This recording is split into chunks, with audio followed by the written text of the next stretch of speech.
Okay, I have a feeling that I have covered mostly everything I wanted to cover. Any more in depth, and I'd start spouting statistics and all that. Right, so today I'll do a story focused world recap. It's gonna be a refreshment for both you and I. Okay, here's the basic gist. Humans arrive in the Vixie. They're harassed by its natural disasters and predatory monsters, specifically Garakus. They decided to build underground bunker cities and try to avoid as much conflict with the outside world as possible, basically to develop themselves to an extent where they could finally rise against their enemies. At this time, humans are not on top of the food chain, which is unacceptable. By that time, there were three human settlements cut off from each other by the Vixie's electromagnetic fields. Three settlements from three ejection pods, one in Bagarik, one in the Saretian Seas, and one in Morse.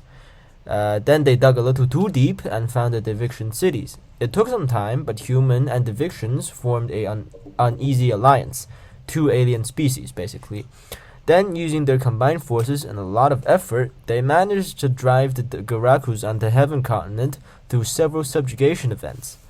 Then the two species had some time to rest and recharge. It's by this time when scientists discovered that the bioweapons of the Evictions are actually really intoxicating.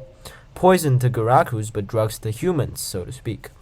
And so humans committed several atrocities, blamed it on the Evictions, framed it, and started a war with their former partner. It didn't take long for the humans to completely overwhelm and enslave the Evictions, turning the suitable ones into blood bags. Things stayed this way for a few centuries until humans now viewed the Evictions as a minor nuisance.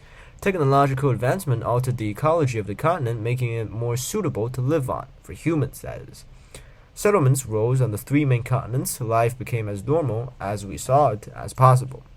Then everything started to worsen. Now it's mostly the humans' own doing. Poverty traps, education gaps, etc., etc., inequality, corporate exploits, everything. So naturally, humans went against humans. It is at this point when a giant rebellion started, and then it was suppressed. But not before it changed the outlook for the Evictions. And then the Evictions, after amassing more power, rebelled. It was a systematic, well-planned assault that diminished all technological progress by centuries and sent human backs even further, bringing out 2 decades of apocalypse, basically. But then the humans rose again, drove them out, and rebuilt. They built new settlements, hunted down the leftover Eviction forces, and ventured deeper into Heaven continent, until they discovered another resource to exploit. And the cycle goes on.